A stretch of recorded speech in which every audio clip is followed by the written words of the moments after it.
La neige tombait doucement sur les rues illuminées de Paris en cette veille de Noël.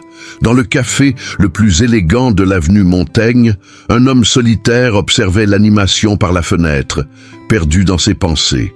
Il avait tout, pouvoir, argent, influence, mais ce soir-là, il se sentait complètement vide. Soudain, une voix tremblante brisa son silence. « Cet endroit est-il réservé aux riches ?»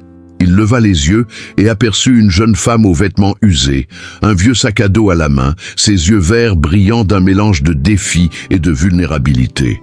Cette simple question allait bouleverser leurs vies à jamais. Que s'est-il passé dans ce café de Noël? Comment une rencontre improbable entre deux mondes opposés a-t-elle tout changé?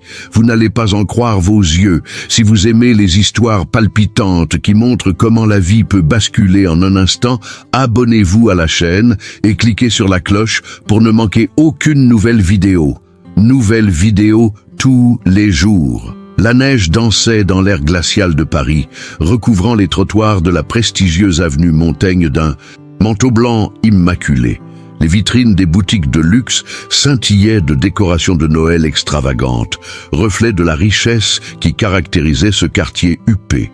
C'était la veille de Noël, et la ville grouillait de monde se pressant pour rejoindre leur famille et célébrer les fêtes. Au Refuge, un café-boutique réputé pour ses prix exorbitants et sa clientèle triée sur le volet, seules quelques tables étaient occupées.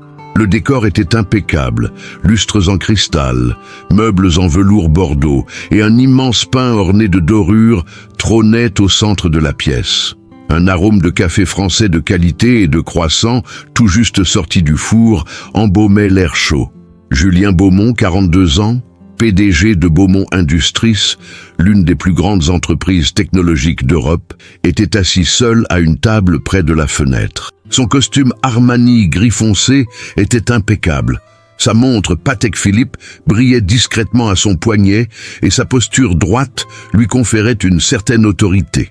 Mais ses yeux bleus, d'ordinaire perçants et assurés, étaient ternes, perdu dans le vague, tandis qu'il remuait distraitement une tasse de café déjà refroidie. Ce soir de Noël, Julien aurait dû être dans son hôtel particulier de Neuilly-sur-Seine, entouré de sa famille. Mais la vérité était tout autre. Personne ne l'attendait. Son mariage avait pris fin 3 ans auparavant. Ses parents étaient décédés et il s'était éloigné des quelques amis qu'il avait encore. La réussite professionnelle avait tout englouti. Les relations, le temps, la joie. Il était l'un des hommes les plus riches de France, mais à cet instant précis, il se sentait le plus pauvre. La porte du café s'ouvrit brusquement avec le tintement caractéristique de la clochette, laissant entrer une bourrasque d'air froid et de flocons de neige. Julien ne bougea pas, toujours plongé dans ses sombres pensées. Amélie Mercier, 26 ans, entra avec hésitation, tapant du pied pour enlever la neige de ses bottes usées. Son manteau léger était trempé, son écharpe effilochée protégeait à peine son cou, et son vieux sac à dos semblait porter le poids du monde. Ses cheveux châtains foncés étaient mouillés, collés à ses joues, rosis par le froid, et ses yeux verts scrutaient la pièce avec un mélange d'admiration et de malaise. Elle n'aurait pas dû être là.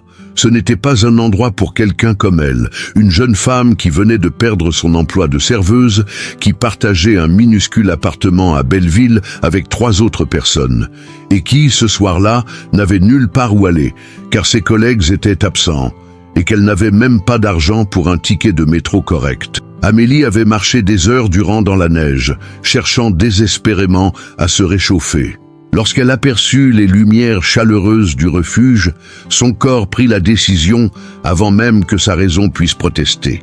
Elle avait besoin de chaleur, ne serait-ce que quelques minutes. Le maître d'hôtel, un homme d'âge mûr à la moustache impeccablement taillée et à l'air hautain, s'approcha aussitôt. Son regard parcourut Amélie de la tête aux pieds, remarquant chaque imperfection de ses vêtements, chaque signe de pauvreté. « Mademoiselle, dit-il d'un ton poli mais froid, puis-je vous aider ?» Amélie déglutit difficilement, sentant tous les regards des rares clients posés sur elle. Elle savait qu'elle n'avait rien à faire là, mais le froid extérieur était insupportable. « Je voudrais un café, s'il vous plaît », murmura-t-elle d'une voix tremblante. Le maître d'hôtel haussa un sourcil, ses lèvres esquissant un sourire qui n'atteignait pas ses yeux. « Notre café simple coûte 20 €, mademoiselle. »« Pouvons-nous vous servir ?» L'humiliation brûlait les joues d'Amélie. 20 réaux. Il lui restait exactement 12,50 € dans son portefeuille, tout l'argent qu'il lui restait avant de trouver un nouvel emploi. C'est à ce moment précis que Julien leva enfin les yeux.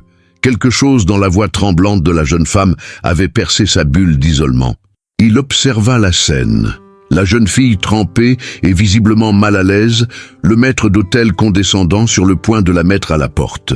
Amélie regarda autour d'elle avec désespoir, et son regard croisa celui de Julien. Un bref instant, une connexion s'établit entre eux, quelque chose dans son regard qui n'était pas du jugement, mais de la compréhension.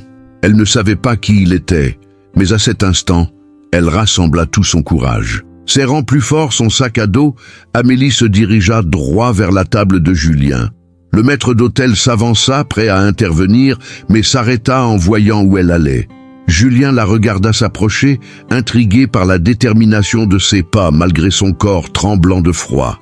Amélie s'arrêta devant son bureau, le menton relevé malgré la peur palpable dans ses yeux. « Excusez-moi de vous déranger », dit-elle d'une voix encore tremblante, mais étonnamment digne. « Mais je dois vous demander, cet endroit est-il réservé aux riches ?» La question planait dans l'air chaud du café. Julien cligna des yeux, complètement désarmé par la franchise brutale de la question. Personne, absolument personne, ne lui avait parlé avec une telle honnêteté crue depuis des années. Autour de lui, tous portaient des masques, disaient ce qu'ils pensaient qu'ils voulaient entendre, pesaient chaque mot. Il scruta le visage de la jeune femme devant lui. Il y vit la fierté luttant contre le besoin, la vulnérabilité dissimulée derrière un regard défiant, l'épuisement gravé dans les traits de son visage. Et quelque chose en lui, quelque chose qui était resté si longtemps en sommeil, s'éveilla. « Asseyez-vous » dit simplement Julien en désignant la chaise vide devant lui.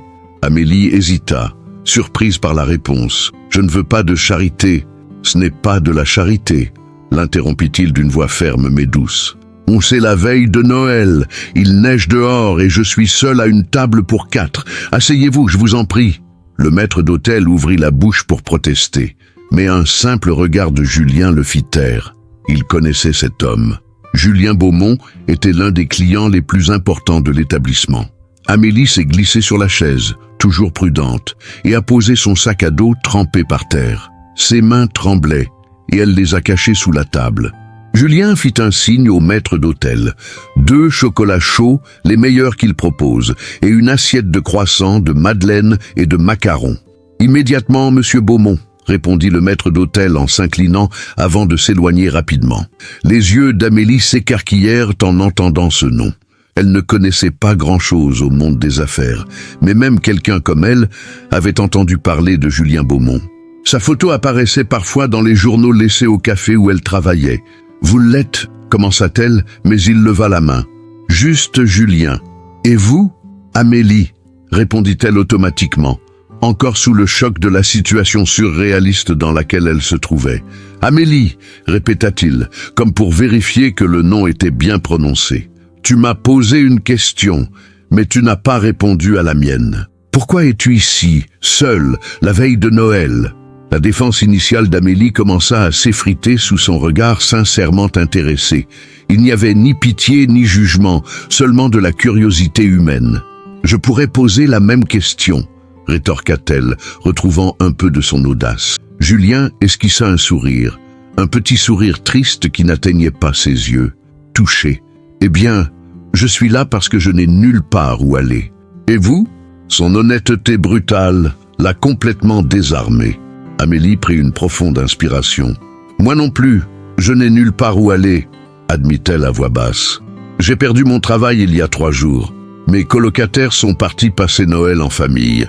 Quant à ma propre famille, enfin, c'est une longue histoire. Je marchais, essayant de me réchauffer, et j'ai aperçu les lumières d'ici. » Le maître d'hôtel revint avec un plateau d'argent, y déposant délicatement des tasses de chocolat chaud fumant et un plateau débordant de pâtisserie française traditionnelle. L'arôme était divin. « Autre chose, monsieur ?» demanda-t-il, ignorant complètement Amélie. « Non, merci, répondit Julien en gardant les yeux fixés sur Amélie. Lorsqu'ils se retrouvèrent seuls, Julien poussa le plat de service vers elle. « Mangez, s'il vous plaît, vous tremblez. » Amélie fixait la nourriture, le ventre gargouillant bruyamment. Son dernier vrai repas remontait à la veille, mais la fierté la tenaillait encore. « Je n'ai pas les moyens, a-t-elle dit honnêtement. « Je ne t'ai pas demandé de payer, répondit Julien. « Amélie, à quand remonte ton dernier repas ?» L'inquiétude sincère dans sa voix a fait tomber ses dernières résistances.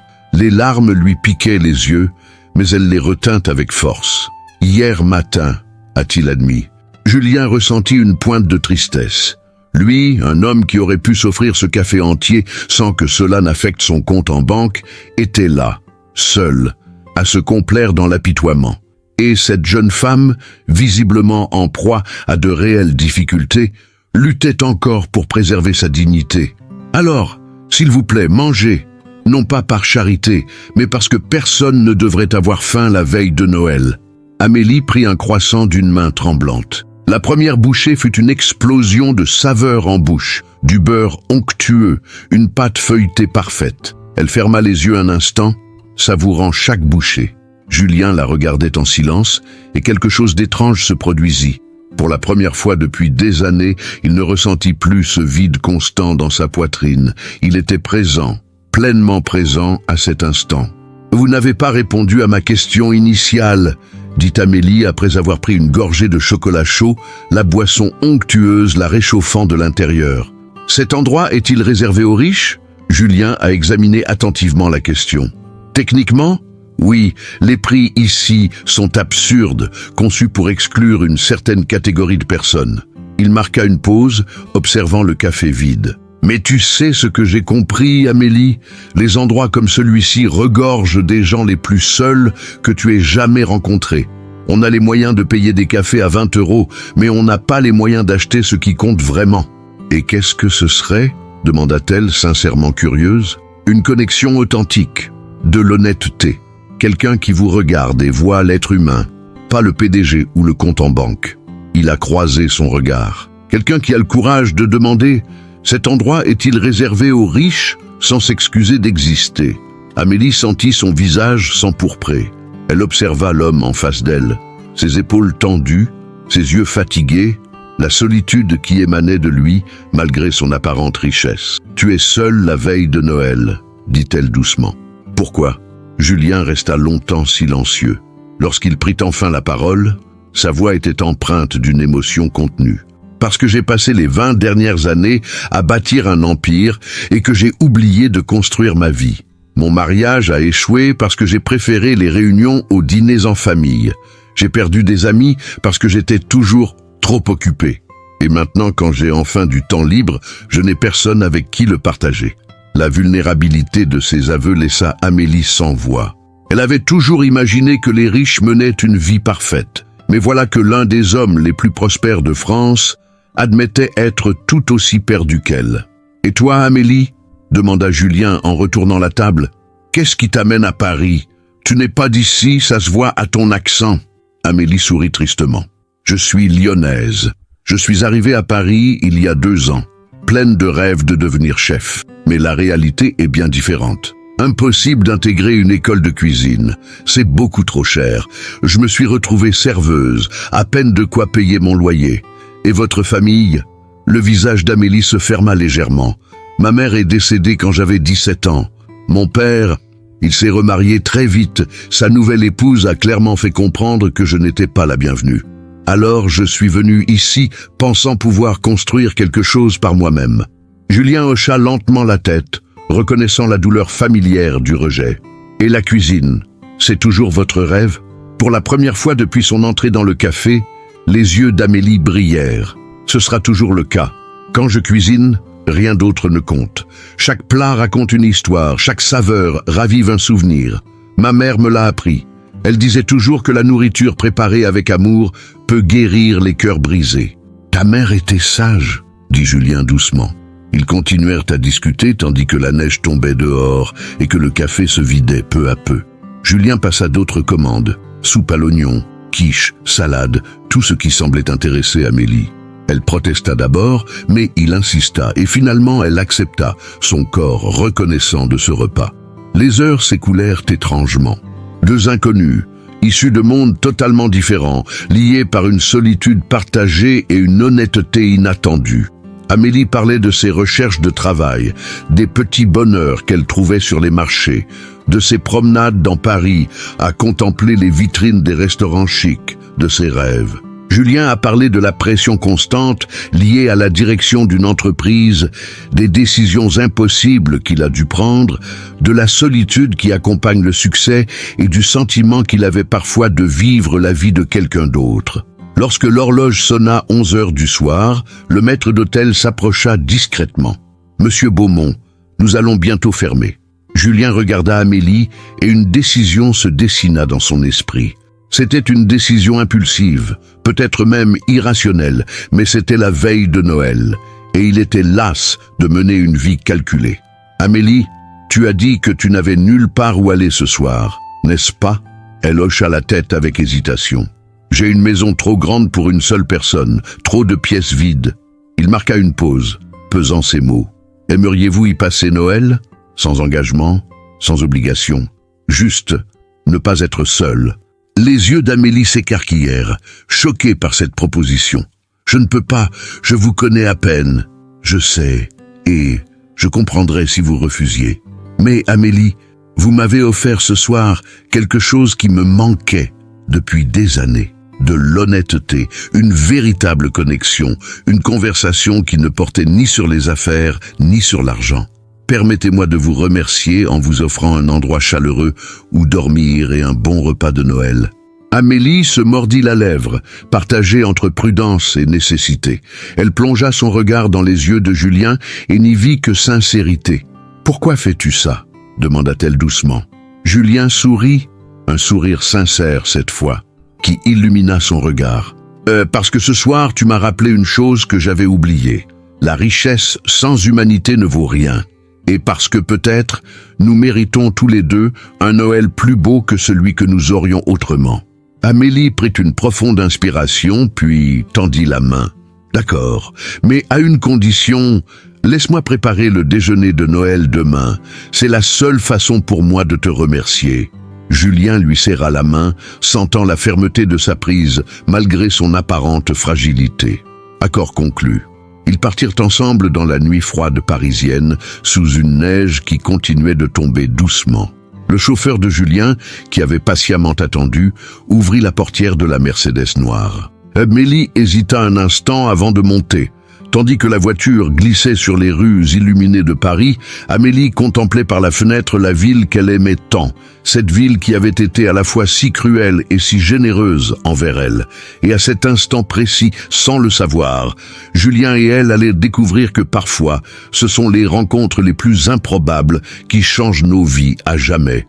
Le premier chapitre d'une histoire extraordinaire venait de commencer dans un café la veille de Noël, lorsqu'une jeune femme pauvre eut le courage de demander à un homme puissant « Cet endroit est-il réservé aux riches ?» Et la réponse, ils allaient le découvrir, allait tout changer. Le portail en fer forgé s'ouvrit silencieusement, dévoilant une avenue bordée d'arbres enneigés. Amélie colla son nez à la vitre de la voiture, les yeux écarquillés, tandis que le manoir Beaumont se dévoilait sous la lumière des réverbères savamment disposés. La demeure était majestueuse sans être ostentatoire, un immeuble haussmannien classique de 3 étages, avec de hautes fenêtres encadrées de volets sombres et une façade en pierre claire qui scintillait sous la neige. Des jardins parfaitement symétriques s'étendaient de part et d'autre, désormais recouverts du manteau blanc de l'hiver. C'était magnifique, même éblouissant. Mais Amélie ne pouvait s'empêcher de penser que cela ressemblait davantage à un musée qu'à une maison. « C'est grand », murmura-t-elle, se sentant aussitôt bête d'avoir fait une observation aussi évidente. Julien regarda la maison comme s'il la voyait à travers ses yeux, et une sorte de gêne traversa son visage. « C'est ridiculement grand pour une seule personne », a-t-il admis. « Je l'ai acheté il y a 5 ans, pensant que ce serait une maison familiale. Les choses ne se sont pas passées comme prévu. » La voiture s'arrêta à l'entrée principale. Le chauffeur, Un homme d'âge mûr nommé Pierre, qui travaillait pour la famille Beaumont depuis des décennies, ouvrit la portière. Son regard se posa un instant sur Amélie, avec une curiosité à peine dissimulée, mais il ne dit rien. « Bonne nuit, Pierre, » dit Julien. « Tu peux rentrer chez toi, passe Noël en famille. »« Êtes-vous sûr, monsieur ?» demanda Pierre, visiblement surpris. « Absolument. À bientôt le 26. » Pierre hocha la tête, jetant un dernier regard curieux à Amélie, avant de retourner à la voiture. Julien ouvrit la lourde porte en chêne, et ils entrèrent dans le vestibule. Amélie resta paralysée. L'intérieur était encore plus impressionnant que l'extérieur. Un lustre en cristal pendait du haut plafond, projetant des jeux de lumière sur les murs tapissés d'un papier peint damassé aux tons crème et or. Un escalier en marbre, aux courbes harmonieuses, menait aux étages supérieurs, sa rampe en acajou luisant sous la douce lumière. Des œuvres d'art, dont certaines qu'Amélie reconnut sur des cartes postales de musée, ornaient les murs. Mais ce qui la frappa le plus, c'était le silence. Ce n'était pas seulement l'absence de son, mais une impression de vide presque palpable. La maison était belle, mais elle était déserte. Aucune photo personnelle, aucun objet déplacé, aucun signe de vie. « C'est comme un hôtel 5 étoiles, » dit Amélie sans réfléchir, puis elle rougit. « Excusez-moi, je ne voulais pas... »« Non, tu as raison, » l'interrompit Julien en enlevant son manteau et en l'aidant à mettre le sien. « C'est exactement ce que ça a l'air. Je paye une équipe pour que tout soit parfait, mais la perfection n'est pas synonyme de chaleur humaine, n'est-ce pas ?» Il la conduisit à travers des couloirs illuminés, devant des pièces de réception qui semblaient ne jamais avoir été utilisées. Une bibliothèque avec des étagères du sol au plafond, remplies de livres dont les dos étaient trop parfaits pour avoir été lus. Une salle de musique avec un piano à queue qui n'avait probablement pas été joué depuis des années. Un salon si impeccablement rangé qu'il ressemblait à une photographie. Finalement, ils arrivèrent dans la cuisine, et Amélie ne put s'empêcher de soupirer. C'était le rêve de tout chef.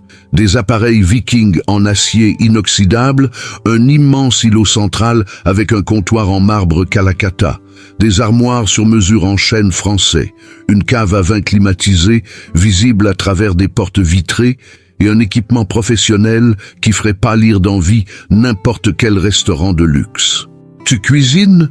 demanda Amélie en passant respectueusement ses doigts sur le plan de travail. Julien laissa échapper un rire sans joie. « Non, la cuisine a été conçue par mon ex-femme. Elle rêvait de devenir cuisinière amateur. Elle l'a utilisée peut-être 3 fois avant de se dire qu'il était plus simple de manger au restaurant ou d'avoir un chef à domicile. » Amélie ouvrit l'un des réfrigérateurs industriels. Il était pratiquement vide. Quelques bouteilles d'eau minérale importée, du fromage emballé de qualité, des fruits qui semblaient plus décoratifs que comestibles. « À quand remonte votre dernier repas fait maison ?» demanda-t-elle en se tournant vers lui. Julien se gratta la nuque, l'air sincèrement embarrassé. « Je ne m'en souviens plus vraiment. Des années, probablement. » Amélie secoua la tête. Un mélange d'amusement et de tristesse dans les yeux. « Tu as une cuisine magnifique et tu ne l'utilises pas. Je pourrais y rester toute la journée si je le pouvais. »« Alors reste, » dit Julien impulsivement. « Enfin, demain, tu as dit que tu préparerais le déjeuner de Noël.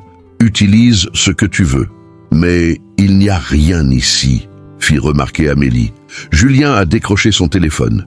Il existe des supermarchés ouverts 24h/24 qui livrent, même la veille de Noël, moyennant un prix suffisant. Faites une liste, tout ce dont vous avez besoin. Amélie le regarda, percevant la gravité sur son visage. C'était surréaliste. Quelques heures plus tôt, elle grelottait dans les rues, sans savoir d'où viendrait son prochain repas.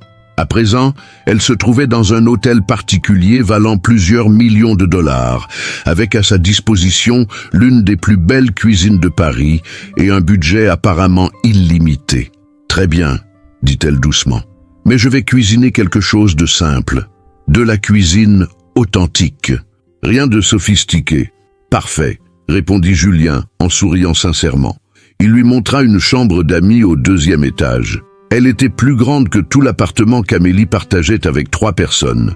Un lit king size avec des draps d'un blanc immaculé, une salle de bain privative en marbre et un balcon donnant sur le jardin enneigé. « Il y a des vêtements dans le placard », dit Julien. « Mon ex a laissé beaucoup d'affaires en partant. Vous avez l'air d'avoir la même taille. Portez ce que vous voulez. » « Julien, commença Amélie d'une voix hésitante, pourquoi fais-tu tout ça? Et ne me sors pas l'excuse de ne pas vouloir être seule à Noël. Il y a autre chose, n'est-ce pas? Julien s'arrêta sur le seuil, la main posée sur le chambranle. Longtemps, il resta silencieux. Lorsqu'il prit enfin la parole, sa voix était chargée d'une émotion brute. « Il y a 3 ans, ma femme m'a quitté. Dans sa lettre, elle a dit quelque chose que je n'ai jamais oublié. Tu n'es pas un mauvais mari, Julien, tu n'es rien. Tu es une coquille vide dans un costume hors de prix. » Il marqua une pause, prenant une profonde inspiration. Elle avait raison. Je suis devenu exactement comme mon père, un homme qui a réussi mais complètement seul. Et ce soir, quand tu es entré dans ce café et que tu m'as posé cette question, j'ai vu quelqu'un qui possède encore quelque chose que j'ai perdu, de l'humanité, de la vulnérabilité, le courage de demander ce dont on a besoin.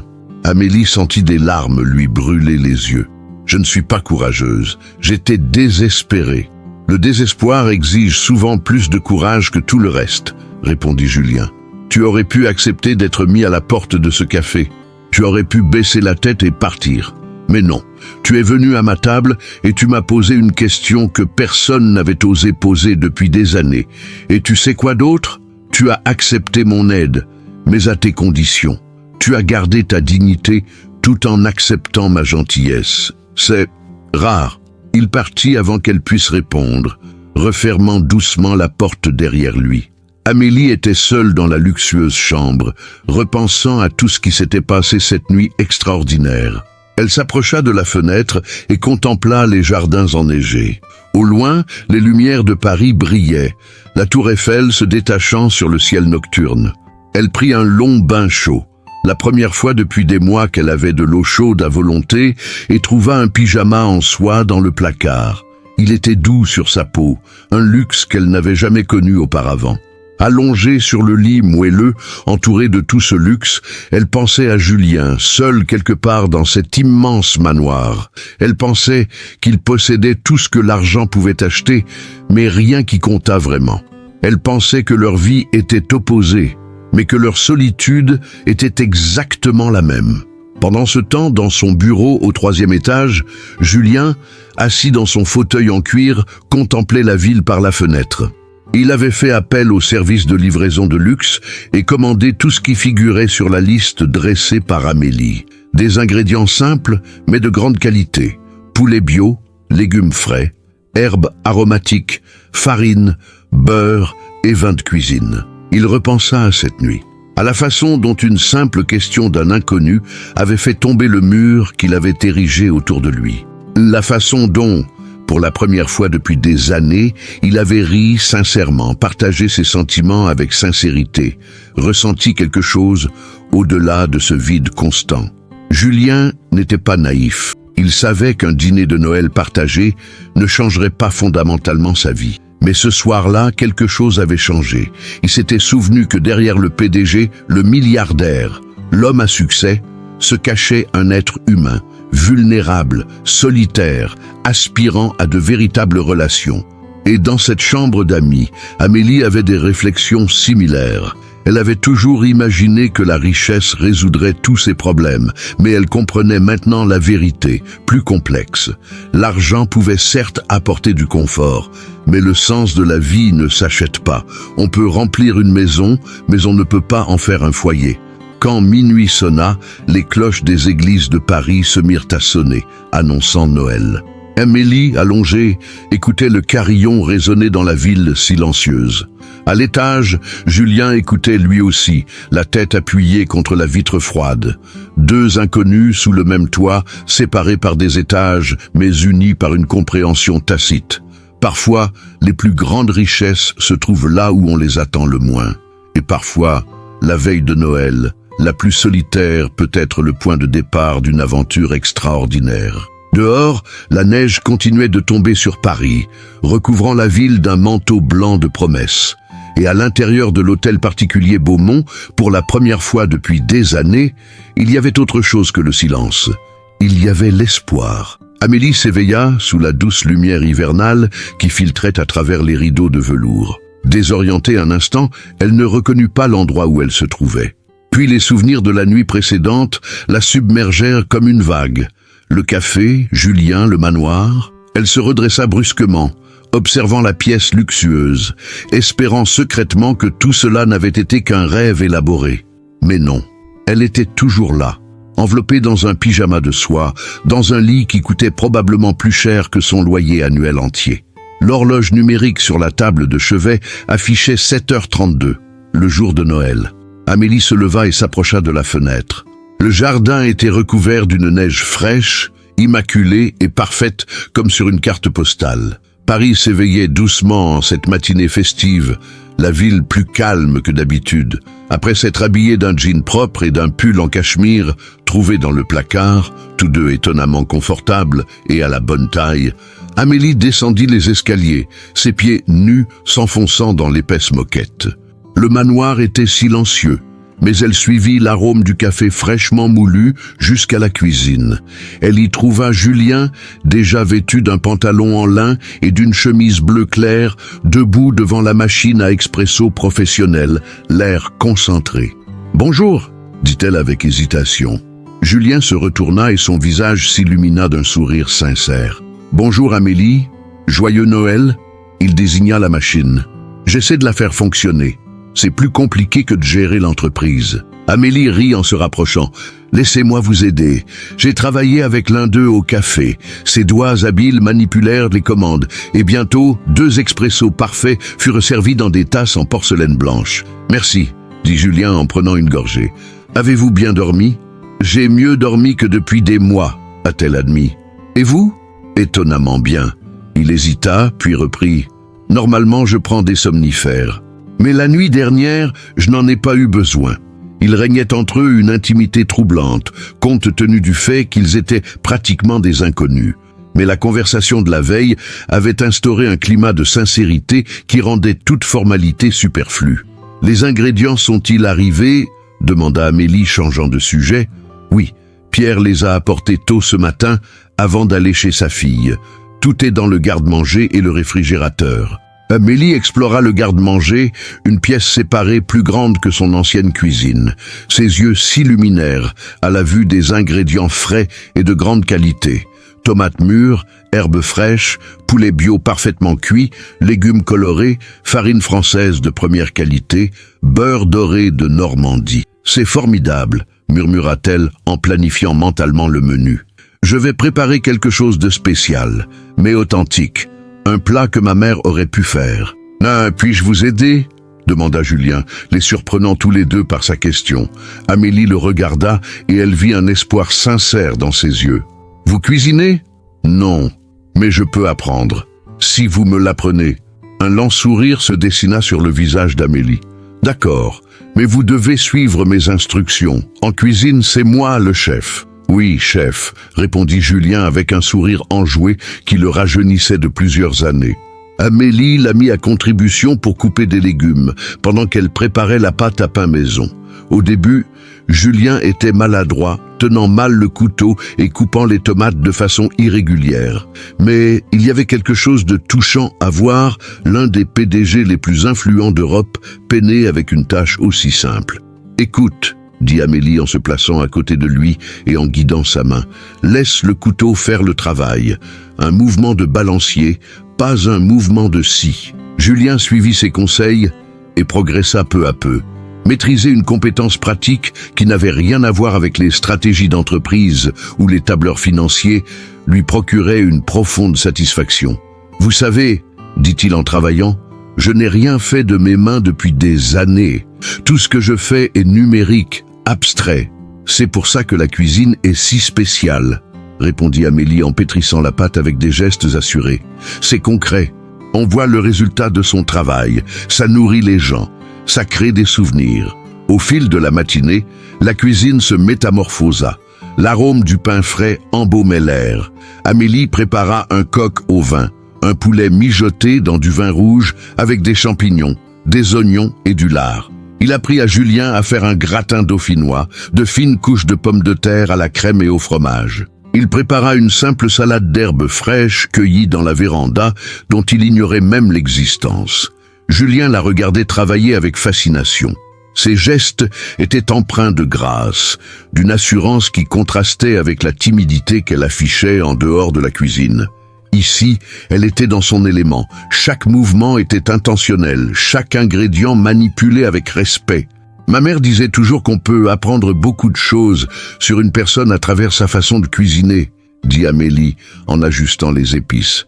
Si elle est patiente, généreuse et attentive aux détails. Et que dit mon incompétence totale sur moi, plaisanta Julien, après avoir accidentellement renversé un bol de farine. Amélie rit, d'un rire sincère et joyeux qui résonna dans toute la cuisine. Cela montre que vous êtes prêt à apprendre, à avoir l'air ridicule, à essayer quelque chose de nouveau. C'est plus précieux que vous ne le pensez. Pendant que le déjeuner cuisait, ils discutèrent. Julien raconta son enfance. Fils unique d'un homme d'affaires exigeant qui ne voyait la réussite que par-dessus tout. Il expliqua comment il avait suivi les traces de son père, bâtissant empire après empire, toujours en quête d'une approbation qui ne venait jamais.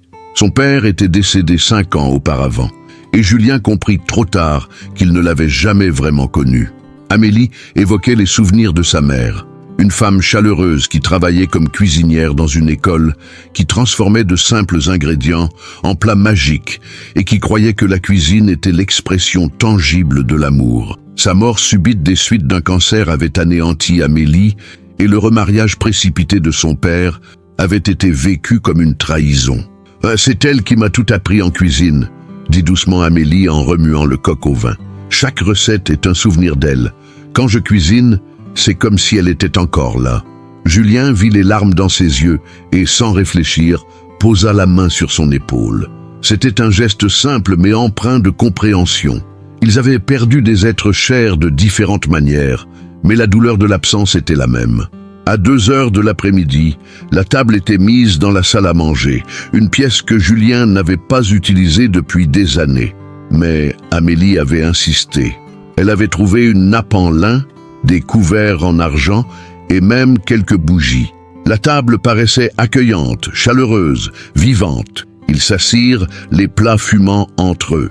Julien versa le vin, un Bordeaux de sa cave qui coûtait probablement des centaines d'euros, mais Amélie remarqua qu'il le traitait avec moins de respect qu'elle n'en portait à la nourriture. « On devrait trinquer », dit Julien en levant son verre. « À quoi ?» demanda Amélie. Julien réfléchit un instant. Aux rencontres inattendues, aux questions courageuses et au fait que parfois, la veille de Noël la plus improbable peut se révéler être le plus beau Noël. Amélie leva son verre, ses yeux croisant les siens. Et n'oubliez pas que la richesse ne se mesure pas en réais, monnaie brésilienne, mais en relations authentiques et en moments partagés. Ils ont porté un toast, le tintement des verres en cristal, résonnant dans la pièce. Le repas était exceptionnel, le coq au vin était tendre, les saveurs profondes et complexes du vin et des herbes s'harmonisant à la perfection. Le gratin était crémeux et doré, le pain maison encore chaud, avec une croûte croustillante et une mie moelleuse. Julien ferma les yeux à la première bouchée, et lorsqu'il les rouvrit, il avait les larmes aux yeux. « Amélie, je suis sans voix. C'est le meilleur repas que j'ai jamais mangé. » Elle sourit, mais sa voix était sérieuse. Il ne s'agit pas de technique ni d'ingrédients coûteux. Il s'agit de le faire avec amour, avec intention. Il s'agit de nourrir l'âme, et pas seulement le corps. Ils mangèrent lentement, savourant chaque bouchée, bavardant entre les plats. Julien raconta ses voyages d'affaires dans des lieux exotiques qu'il n'avait jamais vus, toujours en réunion. Amélie parla de ses aventures à la découverte des marchés parisiens, dénichant des trésors culinaires dans des ruelles cachées. Après le déjeuner, Amélie apporta le dessert, une tarte tatin qu'elle avait préparée avec des pommes trouvées dans le garde-manger, caramélisées à la perfection et servies avec de la crème fraîche. « Tu es extraordinaire », dit Julien sincèrement en savourant son dessert. Comment se fait-il que tu ne travailles pas dans un restaurant étoilé au Michelin? Le visage d'Amélie se ferma légèrement. N'ayant ni diplôme, ni relation, ni moyen de fréquenter des écoles prestigieuses, le monde culinaire de haut niveau m'est inaccessible. Des gens comme toi? Répéta Julien, la voix étranglée par la frustration. Amélie, tu as plus de talent dans le petit doigt que la plupart des chefs que je fréquente. C'est injuste. Le monde est injuste, répondit-elle en haussant les épaules d'un air faussement désinvolte, mais qui trahissait sa souffrance. On est dans certaines circonstances, on a certaines opportunités. Ou pas. Julien resta silencieux un long moment, absorbé par la pensée. Il avait toujours eu conscience intellectuellement des inégalités, de la façon dont la naissance déterminait les destins. Mais savoir qu'une personne brillante était gâchée par le manque d'opportunités, c'était différent, c'était personnel. Et s'il y avait un moyen, commença-t-il avec hésitation. Julien, non, l'interrompit fermement Amélie. Je sais ce que tu vas dire, et j'apprécie cela, mais je ne peux pas accepter la charité. Ce n'est pas de la charité, protesta-t-il. C'est un investissement. Vous avez un vrai talent, ce serait du gâchis. Non, répéta-t-elle d'une voix plus dure. Je ne serai pas votre projet, votre cause, votre moyen de vous sentir mieux dans votre peau. Je suis venu ici pour ne pas être seul à Noël, pour préparer un repas, pas pour être secouru. La tension entre eux était palpable. Julien recula, reconnaissant qu'il avait franchi une limite. Vous avez raison, je suis désolé, Vous m'avez juste rappelé qu'il y a des personnes incroyables qui sont ignorées simplement parce que le système est défaillant. Amélie s'adoucit légèrement. Je sais que je voulais aider, mais vous devez comprendre, ma dignité est tout ce qui me reste. Si j'accepte votre argent, votre influence, alors mon succès ne sera jamais vraiment le mien.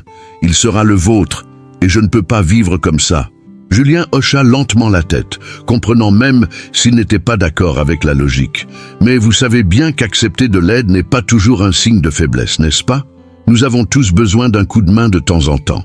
Peut-être, concéda Amélie, mais il y a une différence entre une main tendue et être portée. Je dois y arriver seul, sinon ça ne servira à rien. Ils restèrent silencieux un instant, l'atmosphère auparavant légère, se chargeant désormais d'une tension latente. C'est Julien qui a finalement rompu le silence. « Vous savez ce que j'ai compris d'autre aujourd'hui » demanda-t-il doucement. « Dans tous mes dons caritatifs, toutes les causes que je soutiens, je n'ai jamais vraiment rencontré les personnes qui en bénéficient. Ce ne sont que des statistiques, des chiffres dans des rapports. Mais vous m'avez fait voir l'injustice comme une réalité personnelle, humaine, et ça change tout. » Amélie le regarda, percevant la sincérité dans ses yeux. « Et tu m'as montré que les riches sont aussi des gens comme les autres, seuls, perdus, en quête de sens, comme tout le monde. C'est facile de diaboliser les riches, mais tu n'es qu'un être humain qui a fait des erreurs, comme nous tous. » L'honnêteté qui régnait entre eux, leur volonté de se voir comme des personnes à part entière plutôt que comme des stéréotypes, était rare et précieuse. Ils débarrassèrent la table ensemble, Julien insistant pour aider malgré les protestations d'Amélie. Dans la cuisine, faisant la vaisselle côte à côte, car le lave-vaisselle leur paraissait trop impersonnel, ils trouvèrent un rythme agréable. « C'est le meilleur Noël que j'ai passé depuis des années », a déclaré Julien en essuyant une assiette. « Peut-être même des décennies. Moi aussi, » admit Amélie, « même après notre dispute, ou peut-être à cause d'elle. C'est réel, tu sais. On ne fait pas semblant que tout est parfait. » Quand ils eurent terminé, le soleil se couchait déjà, projetant de longues ombres sur le jardin enneigé. Ils se dirigèrent vers la bibliothèque, où Julien alluma la cheminée, l'une des rares choses qu'il savait faire. Installés confortablement dans des fauteuils, chacun avec une tasse de thé chaud, ils regardèrent les flammes danser. « Qu'est-ce que tu vas faire maintenant » demanda Julien. « Après-demain, quand tu reviendras à la réalité ?» Amélie soupira. « Je cherche du travail. N'importe quel travail. Je dois payer mon loyer en attendant de retrouver quelque chose dans le secteur alimentaire. Et vos rêves de devenir chef cuisinier ? Les rêves ne paient pas les factures. » répondit-elle avec pragmatisme, mais il y avait de la tristesse dans sa voix. Julien aurait voulu protester, lui proposer de financer ses études, de lui ouvrir des portes, de faire jouer ses relations. Mais il avait compris la leçon. Amélie devait se débrouiller seule, à son rythme et à sa manière. Mais peut-être, qui sait, y avait-il un moyen de l'aider sans porter atteinte à son autonomie. Une idée commença à germer dans son esprit, mais il la garda pour l'instant secrète. Alors que la nuit s'avançait, ils continuèrent à parler, à partager des histoires, à rire, s'abandonnant parfois à un silence confortable. Et tous deux sentirent que quelque chose changeait, que quelque chose d'important prenait forme entre eux. Ce n'était pas une histoire d'amour, pas encore, peut-être jamais. Mais c'était une connexion authentique, la première véritable connexion qu'ils aient connue depuis longtemps. Et dans cette bibliothèque chaleureuse, tandis que la neige tombait dehors et que les flammes crépitaient à l'intérieur, deux inconnus issus de mondes différents ont découvert que parfois, le plus beau cadeau de Noël ne se présente pas sous un emballage brillant. Parfois, il prend la forme d'une honnêteté brute, d'une vulnérabilité partagée et du courage de se montrer tel qu'on est vraiment. Le matin du 26 décembre arriva bien trop vite à notre goût. Amélie se réveilla tôt, consciente qu'elle devait retourner à la réalité, aussi dure fut-elle. Son bref séjour dans le monde de Julien avait été magique, mais elle ne pouvait se permettre d'oublier qui elle était et d'où elle venait. Elle descendit à la cuisine, s'attendant à la trouver vide, mais Julien était déjà là, préparant du café avec l'assurance qu'elle lui avait inculquée. Il était habillé pour le travail, costume gris foncé, cravate bleu marine, l'armure du monde de l'entreprise de nouveau en place. « Bonjour », dit-il, en lui versant une tasse sans lui demander. Il savait déjà comment elle l'aimait, fort, sans sucre, avec juste un soupçon de lait. « Bonjour », répondit-elle en acceptant la tasse. « De retour au travail ? Réunion importante à 9h, confirma-t-il, mais il y avait une certaine réticence dans sa voix. Et vous, quels sont vos projets ? Amélie prit une profonde inspiration. Retourne à l'appartement. Commence sérieusement à chercher du travail. Mes collègues devraient rentrer ce soir, je ne serai donc pas seul. Un silence pesant s'installa entre eux. Ils savaient tous deux que cette parenthèse touchait à sa fin, mais aucun ne voulait être le premier à dire au revoir. « Amélie », commença Julien avec hésitation, « je sais que j'ai dit que je ne proposerais ni argent ni influence, et je tiendrai parole. Mais pourrais-tu me donner ton numéro ? Pas pour affaire, sans arrière-pensée. Juste, j'aimerais garder le contact, en ami. » Amélie étudia son visage, cherchant des signes de pitié ou de condescendance, mais ne trouva que de la sincérité. « D'accord », acquiesça-t-elle en inscrivant son numéro sur un morceau de papier trouvé dans le garde-manger. Julien la ramena à Belleville, dans sa Mercedes, mais demanda à Pierre de s'arrêter à quelques rues de son immeuble. Elle n'avait pas besoin de s'expliquer. Amélie ne voulait pas que ses voisins la voient descendre d'une voiture de luxe. Il y aurait déjà bien assez de questions sur l'endroit où elle avait passé les 2 derniers jours. Avant de sortir de la voiture, elle se tourna vers Julien. « Merci pour tout, pour m'avoir offert un endroit chaleureux, pour m'avoir laissé cuisiner, pour m'avoir considéré comme une personne et non comme un projet caritatif.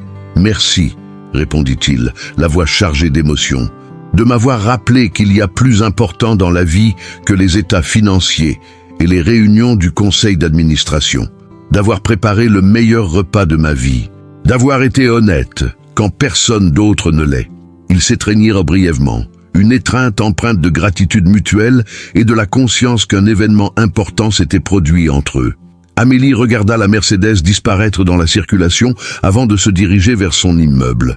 Jamais le contraste entre le monde qu'elle venait de quitter et celui dans lequel elle s'apprêtait à entrer ne lui avait paru aussi frappant. L'appartement était froid. Ses colocataires n'étaient pas encore rentrés et personne n'avait allumé le chauffage. Il était minuscule. 2 chambres à coucher pour 4, une cuisine de la taille d'un placard et une salle de bain à peine assez grande pour une personne. Mais il était à elle, du moins pour l'instant, jusqu'à ce qu'elle puisse payer sa part du loyer. Amélie passa les jours suivants entièrement à la recherche d'un emploi. Elle fit le tour des restaurants, cafés et boulangeries dans un rayon de 5 kilomètres, déposant son CV et implorant qu'on lui propose un poste. La plupart la refusèrent poliment. Certains ne prirent même pas la peine d'être polis. Dans un café de Montmartre, le gérant a examiné son CV et a déclaré « Vous avez été licencié de votre dernier emploi. Pourquoi devrais-je vous donner une chance ?» Elle a essayé de s'expliquer. Le café avait fermé à cause de problèmes financiers. Ce n'était pas de sa faute, mais il secouait déjà la tête. « Désolé, il y a des dizaines de candidats sans aucun problème. » Chaque refus était douloureux, mais Amélie persistait. Elle n'avait pas le choix. Julien était retourné dans son monde, mais constatait qu'il ne pouvait se réintégrer aussi facilement qu'il l'avait espéré. Les réunions lui paraissaient vides, les négociations dénuées de sens. Il se surprenait à penser à Amélie. Allait-elle bien? Avait-elle trouvé du travail? Mangeait-elle correctement? Lors d'une réunion du conseil d'administration particulièrement fastidieuse, consacrée à une acquisition potentielle, le directeur financier présentait des projections financières lorsque Julien l'a interrompu. « Pourquoi faisons-nous cela ?» Tous le regardèrent, surpris. « Excusez-moi, monsieur Beaumont » demanda le directeur financier. « Cette acquisition, pourquoi la faisons-nous? Va-t-elle créer des emplois ou en détruire? Va-t-elle améliorer des vies ou seulement nos bilans financiers ?» Un silence gêné s'installa dans la pièce. Personne ne s'attendait à une telle question de la part du PDG, réputé pour son sens aigu des affaires et son obsession des profits. « Cela augmentera notre part de marché de 15%. Répondit le directeur financier avec hésitation. Et supprimera les doublons, ce qui représente malheureusement environ 300 postes. 300 personnes vont perdre leur emploi, dit Julien d'une voix faible. 300 personnes qui ont peut-être une famille, un crédit immobilier, des rêves. Et nous discutons de cela comme s'il ne s'agissait que de chiffres sur une feuille de calcul. Le directeur financier a échangé des regards gênés avec les autres membres du conseil d'administration. Monsieur Beaumont, avec tout le respect que je vous dois, il s'agit des affaires. Il a toujours été nécessaire de prendre des décisions difficiles pour la santé de l'entreprise. Julien savait qu'il avait raison, techniquement parlant. Mais quelque chose avait changé en lui durant ces 2 jours passés avec Amélie. Il avait vu de l'humanité derrière les statistiques. Il avait découvert une personne brillante et talentueuse, gâchée par le système qu'il avait contribué à perpétuer. « Je veux qu'on trouve une autre solution », a-t-il déclaré fermement. « Une solution qui n'implique pas de détruire 300 vies. Si cette acquisition ne peut aboutir sans licenciement massif, peut-être devrions-nous y renoncer. » La pièce s'est embrasée de protestations polies mais fermes. Julien leva la main, les faisant taire. « Je comprends les réalités du monde des affaires. Mais je comprends aussi que nous oublions parfois que chaque décision que nous prenons a des répercussions sur de vraies personnes. Je souhaite des solutions créatives. Si nous devons réduire les coûts, trouvons d'autres moyens. Réduction des salaires des cadres supérieurs, diminution des primes des dirigeants, tout sauf ruiner la vie des employés. » C'était une position radicale pour un PDG, et Julien pouvait lire l'inquiétude sur les visages autour de la table. Mais il n'en avait cure. Pour la première fois depuis des années, il prenait une décision fondée sur des valeurs, et non sur de simples chiffres. Après la réunion, son vice-président, Philippe Dubois, un homme de 55 ans qui avait été le mentor de Julien, a demandé à s'entretenir avec lui en privé. « Qu'est-ce qui se passe ?» demanda Philippe dès que la porte du bureau fut fermée. « Cette réunion, ce n'était pas toi. Julien Beaumont ne laisse pas ses émotions interférer avec ses décisions professionnelles. » Julien s'approcha de la fenêtre et contempla Paris qui s'étendait à ses pieds. « Julien Beaumont a peut-être besoin de changement, dit-il calmement. J'ai peut-être passé tellement de temps à bâtir cet empire que j'ai oublié pourquoi j'ai commencé. Ce n'était pas pour détruire des vies, Philippe, c'était pour créer quelque chose de significatif. » Philippe soupira et le rejoignit à la fenêtre. « Que s'est-il passé à Noël? Tu es allé seul dans ce café et tu es revenue différente. » Julien réfléchissait à ce qu'il devait révéler. Philippe était discret, fiable, mais il appartenait aussi au monde de l'entreprise que Julien commençait à remettre en question. « J'ai rencontré quelqu'un, une jeune femme qui m'a posé une question simple que personne n'avait osé poser depuis des années. Cet endroit est-il réservé aux riches? Et cette question m'a fait tout remettre en question. » Philippe attendit, laissant Julien continuer à son propre rythme. Elle a plus de talent en cuisine que la plupart des chefs étoilés, mais elle ne trouve pas d'emploi décent, faute de qualifications, de relations et de relations. Et j'ai compris, nous avons bâti un système qui récompense les privilèges et gaspille les talents. Et je fais partie de ce système. Alors, qu'est-ce que tu vas faire ? Demanda Philippe. Détruire ta société dans une croisade idéaliste ? Non, répondit Julien. Mais je vais commencer à prendre des décisions que je pourrai défendre non seulement lors des réunions du conseil d'administration, mais aussi lorsque je me regarde dans le miroir. Et si cela signifie quelques trimestres moins rentables, qu'il en soit ainsi. Philippe étudia longuement son vieil ami. Vous savez que le conseil municipal peut vous révoquer s'il estime que votre comportement est irrationnel. Qu'ils essaient, dit Julien avec un petit sourire. Je contrôle toujours 51% des actions. Pendant que Julien prenait conscience de ses responsabilités professionnelles, Amélie traversait une crise personnelle. Elle était à court d'argent. Elle avait dû vendre certains de ses rares biens, un vieil ordinateur portable, des livres et même son manteau d'hiver en bon état pour pouvoir se nourrir. C'est par une journée particulièrement glaciale qu'elle se retrouva devant un restaurant de luxe à Saint-Germain-des-Prés. À travers la vitrine, elle apercevait d'élégants convives, savourant des repas raffinés, le genre de cuisine dont elle rêvait. Le chef, un homme d'âge mûr auréolé d'étoiles Michelin, était visible depuis la fenêtre de la cuisine, dirigeant sa brigade avec une précision militaire. Amélie avait laissé son CV là-bas une semaine plus tôt. Aucune réponse, aucun appel. Elle était invisible pour ces gens-là. Elle allait s'éloigner lorsqu'une voix l'arrêta. Amélie ? Elle se retourna et découvrit Julien derrière elle, l'air surpris. Il sortait d'un déjeuner d'affaires avec d'importants clients. Son costume était impeccable, sa présence imposante. Un instant, Amélie resta paralysée. Il la voyait dans son pire état, vêtue de haillons, le visage émacié, visiblement désespéré.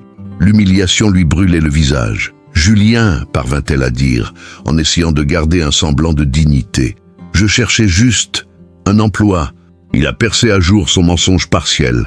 Elle ne se contentait pas de chercher, elle luttait, elle sombrait. « As-tu mangé aujourd'hui ?» demanda-t-il directement. « commença-t-elle, mais elle ne pouvait pas lui mentir. « Non !» Julien serra les dents. Sans un mot, il lui prit le bras, avec douceur mais fermeté, et la conduisit vers le restaurant qu'elle avait repéré. « Julien, non !» protesta-t-elle. « Je n'ai pas les moyens. Je vous ai invité, » l'interrompit-il. Et avant de parler de dignité, réfléchissez, vous avez cuisiné pour moi à Noël. C'est simplement ma façon de vous rendre l'appareil. Le maître d'hôtel a immédiatement reconnu Julien. C'était un client régulier. Et les a conduits à une table privée au fond de la salle.